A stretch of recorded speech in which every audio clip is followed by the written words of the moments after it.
আসসালামু আলাইকুম।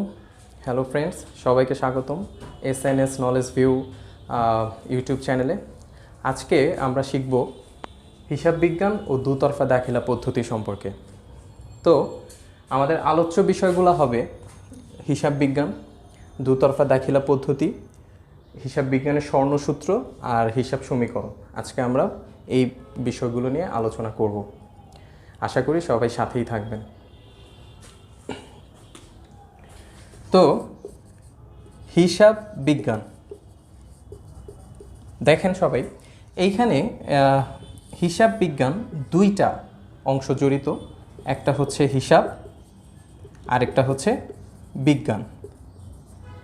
তো হিসাব হচ্ছে সুশৃঙ্খলভাবে কোনো তথ্য লিপিবদ্ধ ও উপস্থাপন করা।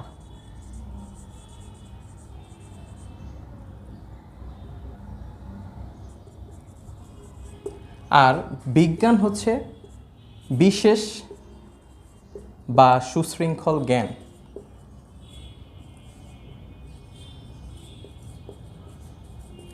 তাহলে আমরা যদি হিসাব বিজ্ঞানকে একসাথে করি তাহলে আমরা কি পাই?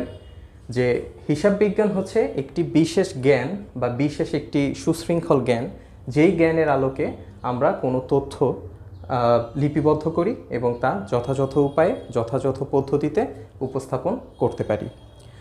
তো হিসাব বিজ্ঞানটা আসলে কোনো ব্যবসা প্রতিষ্ঠান বা কোনো কোম্পানিতে ইউজ হয়।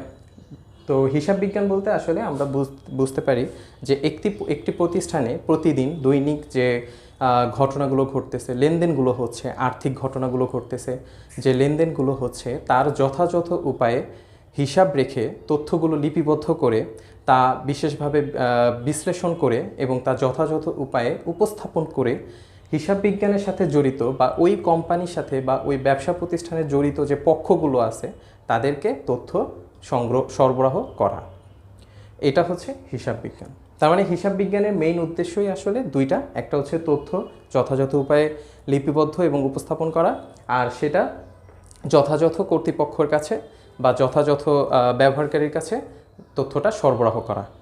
এই হচ্ছে হিসাব বিজ্ঞান। এখন কথা হচ্ছে হিসাব বিজ্ঞানটা কিভাবে আসলো আমাদের কাছে, আমাদের ক্ষেত্রে। তো হিসাব বিজ্ঞানটা প্রথমত আসে বিখ্যাত গণিত শাস্ত্রবিদ এবং ধর্মযাজক ফ্রা লুকা বার্থোলোমিও ডি প্যাসিলি, সংক্ষেপে যাকে আমরা লুকা প্যাসিলি নামে চিনি, তিনি 1494 সালে ইতালির ভেনিস শহরে সর্বপ্রথম একটি গ্রন্থ রচনা করেন, যার নাম দেন সুম্মা ডি অ্যারিথমেটিকা জিওমেট্রিকা প্রপোর্শনালিটা। এই গ্রন্থে তিনি দুতরফা দাখিলা পদ্ধতি সম্পর্কে বিস্তারিত আলোচনা করেন। আর হিসাব বিজ্ঞানের ভিত্তিটাই হচ্ছে এই দুতরফা দাখিলা পদ্ধতি। এই দুইতরফা দাখিলা পদ্ধতি দিয়েই বা এই দুতরফা দাখিলা পদ্ধতিকে ভিত্তি করেই কিন্তু হিসাব বিজ্ঞানের পটভূমি রচিত হয়। তো আমরা বলতে পারি যে হিসাব বিজ্ঞানের ভিত্তি হচ্ছে দুতরফা দাখিলা পদ্ধতি। তো আমরা হিসাব বিজ্ঞানের জনক হিসেবে লুকা প্যাসিউলি ওনাকেই আমরা মনে করি, তিনি হচ্ছেন হিসাব বিজ্ঞানের জনক। তো আজকে আমরা হিসাব বিজ্ঞান এবং এই দুতরফা দাখিলা পদ্ধতি সম্পর্কে জানতে পারবো ইনশাআল্লাহ। তো দুতরফা দাখিলা পদ্ধতিটা কি? আমরা হিসাব বিজ্ঞান এবং তার পটভূমি সম্পর্কে জানলাম। এখন আমরা জানব দুতরফা দাখিলা পদ্ধতিটা কি।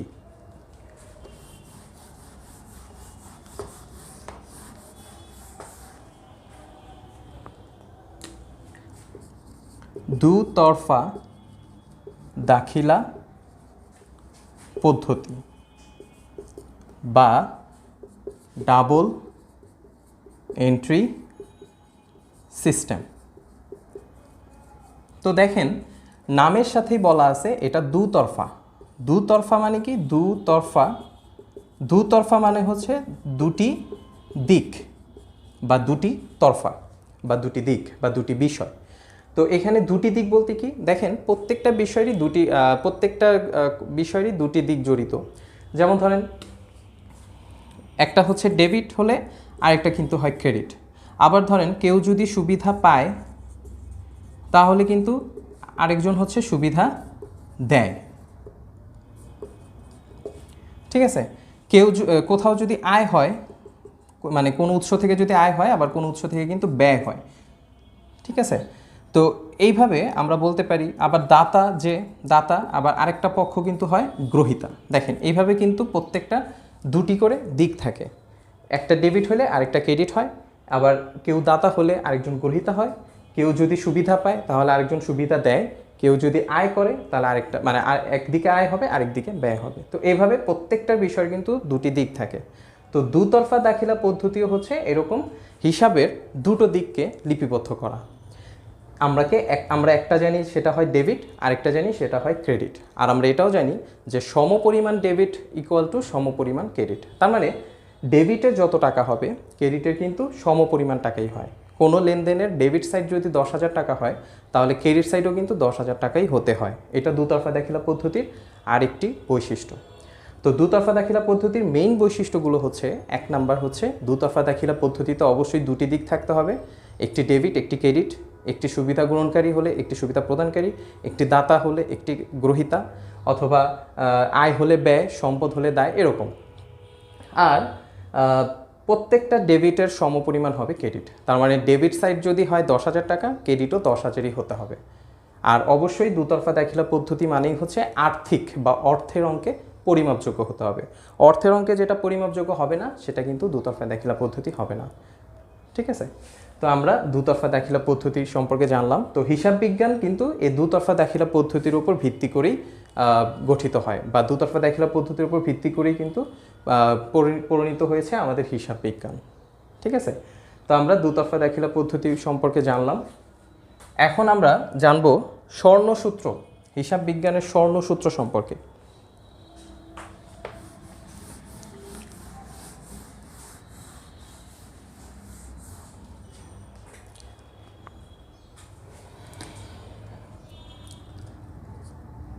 হিসাব বিজ্ঞানের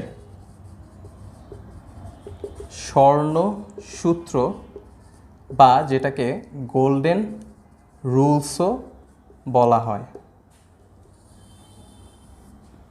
তো হিসাব বিজ্ঞানের স্বর্ণসূত্র বা গোল্ডেন রুলস হিসেবে আমি তিনটা বলতেছি, এই তিনটা আমি শর্টকাটে লিখে দিচ্ছি আপনাদের যাতে ভালোভাবে মনে থাকে।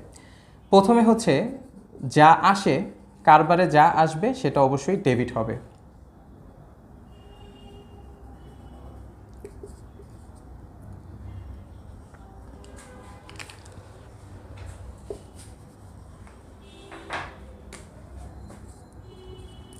আবার যা চলে যাবে সেটা অবশ্যই ক্রেডিট হবে। যেমন ধরেন আমি যদি নগদ টাকা নিয়ে কারবার শুরু করি, তাহলে নগদ টাকা কিন্তু কারবারে আসতেছে, তো এই ক্ষেত্রে নগদান হিসাব কিন্তু ডেবিট হয়, কারণ নগদ টাকা কারবারে আসতেছে। তো যা নিয়ে, মানে যা কারবারে আসে তা কিন্তু ডেবিট হয়। আবার অনুরূপভাবে যা চলে যাবে তা ক্রেডিট হয়। যেমন ধরেন আপনি বেতন দিলেন 10,000 টাকা, তাহলে এখানে আমার বেতন দিচ্ছি, আমার হাত থেকে নগদ টাকা চলে যাচ্ছে, তাহলে নগদান হিসাব হবে ক্রেডিট। এইভাবে কারবারে যা আসে তা ডেবিট হবে, আর কারবার থেকে যা চলে যাবে তা ক্রেডিট হবে। এইটা একটা রুলস। সেকেন্ড রুলসটা হচ্ছে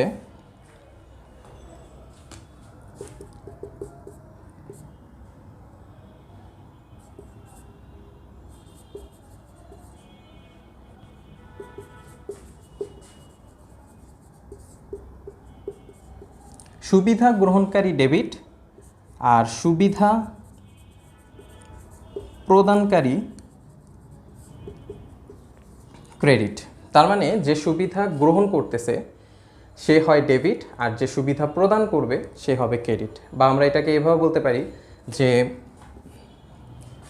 গ্রহীতা হয় ডেবিট আর দাতা হয় ক্রেডিট, আমরা এভাবেও বলতে পারি। তার মানে কি, যে সুবিধা পাবে সে হবে ডেবিট, আর যে সুবিধাটা দিবে সে হবে ক্রেডিট। যেমন ধরেন রহিমকে 10,000 টাকা দেয়া হলো, তাহলে রহিমকে দিছি, রহিম পাইছে, তাহলে রহিম কিন্তু হবে রহিম হিসাব কিন্তু হবে ডেবিট এক্ষেত্রে। আবার যদি আমরা বলি যে করিমের কাছ থেকে 5,000 টাকা পাওয়া গেল, তাহলে করিম তো আমাকে দিচ্ছে, তো করিম হচ্ছে সুবিধা প্রদানকারী, তাহলে এই ক্ষেত্রে করিম কিন্তু হবে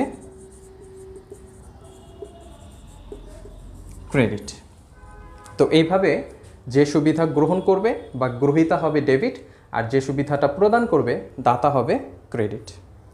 এইটা আমাদের সেকেন্ড রুলস গেল। আর 3 নাম্বার রুলসটা হচ্ছে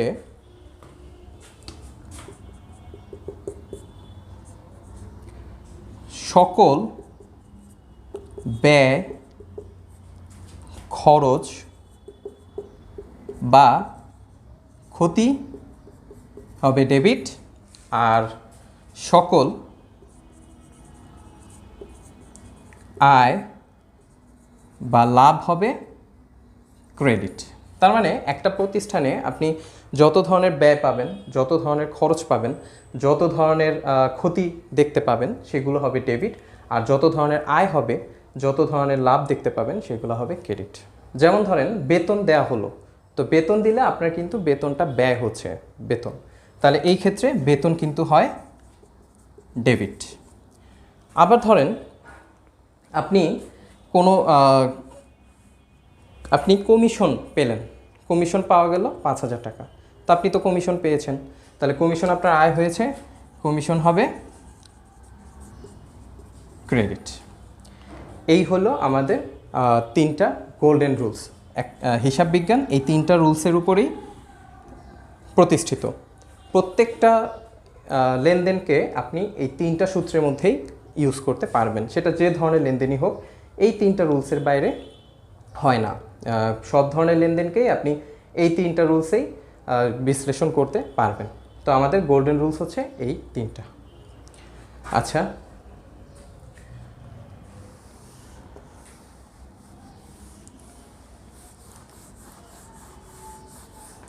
এখন আমরা পড়ব হিসাব সমীকরণ।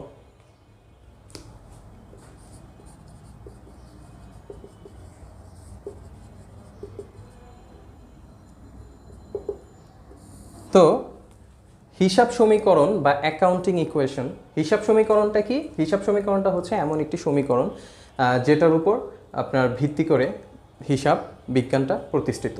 ঠিক আছে, তো হিসাব সমীকরণটা এটা একটা মৌলিক সমীকরণ। নর্মাল সমীকরণটা হচ্ছে এটা, যে সংক্ষিপ্ত পদ্ধতি যেটাকে বলে A=L+OE, এটা হচ্ছে হিসাব সমীকরণ। তো এখানে এ কি বোঝাচ্ছে? এ হচ্ছে অ্যাসেটস, যেটাকে আমরা বাংলায় বলতে পারি সম্পদ। এল হচ্ছে লায়াবিলিটিস, যেটাকে আমরা দায় বলি। আর ওই হচ্ছে ওনার্স ইকুইটি, যেটাকে আমরা মালিকানা সত্ত্ব বলি। তো আমাদের হিসাব সমীকরণের মেইন উপাদান এই 3টা, একটা হচ্ছে এ, একটা হচ্ছে এল, আর একটা হচ্ছে ওই। এ হচ্ছে অ্যাসেটস বা সম্পদ, এল হচ্ছে লায়াবিলিটিস বা দায়, আর ওই হচ্ছে ওনার্স ইকুইটি বা মালিকানা সত্ত্ব। তো খেয়াল করে দেখেন হিসাব সমীকরণটা আমাদের বোঝাচ্ছে যে একটা প্রতিষ্ঠানের যত টাকার সম্পদ থাকবে ঠিক তত টাকার সমপরিমাণ টাকার দায় এবং মালিকানা সত্ত্ব হতে হবে। তার মানে কি, সাপোজ ধরেন একটা প্রতিষ্ঠানের সম্পদ যদি হয় 10,000 টাকা, তাহলে তার এই লায়াবিলিটি প্লাস ওনার সিকিউরিটি এই সাইডটাও হইতে হবে তাকে 10,000 টাকা। দুইটাকে অবশ্যই সম মূল্যের হইতে হবে, সম পরিমাণ টাকার হইতে হবে। তো এটা অনেক দেখেন, এটা এইভাবেও প্রকাশ করা যায়। সাপোজ ধরেন একটা প্রতিষ্ঠানের সম্পদ হচ্ছে 10,000 টাকা, আর দায় দেওয়া আছে ধরেন 3,000 টাকা। তাহলে আমাকে যদি জিজ্ঞেস করা হয় যে মালিকানা সত্ত্ব কত টাকা, তাহলে দেখেন আমরা কিন্তু বলতেছি যে এই সাইডটা ইকুয়াল টু ওই সাইডটা। তাহলে এইখানে 10,000 টাকা হচ্ছে আমার টোটাল সম্পদ, এর মধ্যে দায় যদি হয় 3,000 টাকা, তাহলে ওনার সিকিউরিটি অবশ্যই 10,000 থেকে যত টাকা কম তত টাকাই। তো এখানে 10,000 থেকে যদি 3,000 টাকা বাদ দিই, তাহলে 7,000 টাকা হচ্ছে আমার ওনার্স ইকুইটি। ঠিক আছে, তাহলে দেখেন এখানে সম্পদ যেরকম 10,000 টাকা হইল, সেমভাবে পরের সাইডটা, পরের পক্ষটা দায় প্লাস ওনার সিকিউরিটি মিলেও কিন্তু আমার 10,000 টাকাই হতে হবে। তো এটা হচ্ছে হিসাব সমীকরণের প্রধান বিষয়, যে হিসাব সমীকরণ হচ্ছে বোঝাচ্ছে যে আপনার কারবারে যত টাকার সম্পদ থাকবে আপনার দায় আর ওনার সিকিউরিটি বা মালিকানা সত্ত্ব কিন্তু অত টাকাই হতে হবে। তো যেমন ধরেন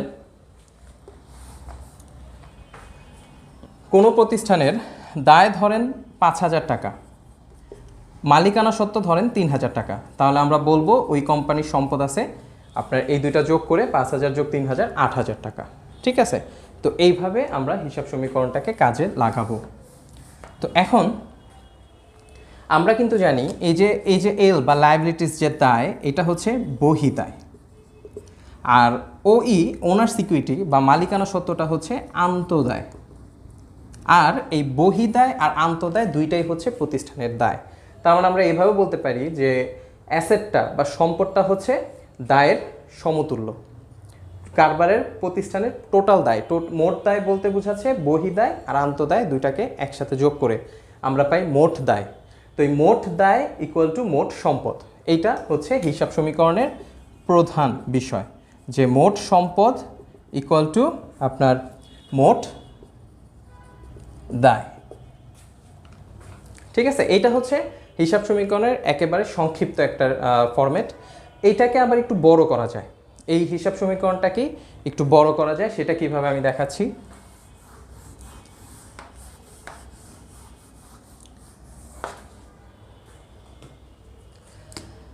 এ ইকুয়াল টু এল প্লাস, এই মালিকানা সত্ত্বটাকে আবার কিন্তু একটু বড় করা যায় কিভাবে, যে C plus I minus E minus D. তো এখানে এ হচ্ছে অ্যাসেটস, আমরা জানি অ্যাসেটস হচ্ছে সম্পদ, এল হচ্ছে লায়াবিলিটিস দায়, সি হচ্ছে ক্যাপিটাল বা যেটাকে আমরা মূলধন বলে থাকি, আই হচ্ছে ইনকাম যেটাকে আমরা আয় বলে থাকি, ই হচ্ছে এক্সপেন্স যেটাকে আমরা ব্যয় বলি, আর ডি মানে এখানে উইথড্রয়িং যেটাকে আমরা উত্তোলন বলে থাকি। তার মানে কি দেখেন, এই যে ওনার সিকিউরিটিটা, এই মালিকানা সত্ত্বটাকে আমরা কিন্তু এইভাবে ব্রড করেও আমরা প্রকাশ করতে পারি। কিভাবে? মূলধনের সাথে যদি আয় যোগ হয় এবং ব্যয় বাদ যায় এবং উত্তোলন বাদ যায়, তাহলেও কিন্তু আমরা এই মালিকানা সত্ত্বই পাই। তাহলে হিসাব সমীকরণের এটা হচ্ছে সংক্ষিপ্ত ফরম্যাট, আর এটা হচ্ছে বড় আকারের ফরম্যাটটা। ঠিক আছে, তো হিসাব সমীকরণ এই দুইটা, আর এই দুটো দিয়েই অনেক ম্যাথ আসে। তো যদি আপনাকে কোশ্চেন করে যে কোনো প্রতিষ্ঠানের মালিকানা সত্ত্ব বের করো, তাহলে আপনি কিন্তু এই ব্রড সূত্রটা দিয়েও কিন্তু আপনি ওই প্রতিষ্ঠানের মালিকানা সত্ত্ব বের করতে পারবেন। ঠিক আছে, তো এই হচ্ছে আমাদের হিসাব সমীকরণ। তাহলে হিসাব সমীকরণ আমরা দেখলাম, একটা হচ্ছে ছোট ফরম্যাট আর একটা হচ্ছে বড় ফরম্যাট। তো বড় ফরম্যাটটা জাস্ট এই মালিকানা সত্ত্বটাকে একটু ইলাবোরেট করেই বের করা হয়েছে। তো এই ছিল আমাদের হিসাবকরণ। আশা করি আপনারা বুঝতে পেরেছেন আমার এই ক্লাসটা। তো সবাইকে ধন্যবাদ, আর পরবর্তী ভিডিওর জন্য দেখার জন্য সবাইকে আমন্ত্রণ জানানো হলো। আসসালামু আলাইকুম।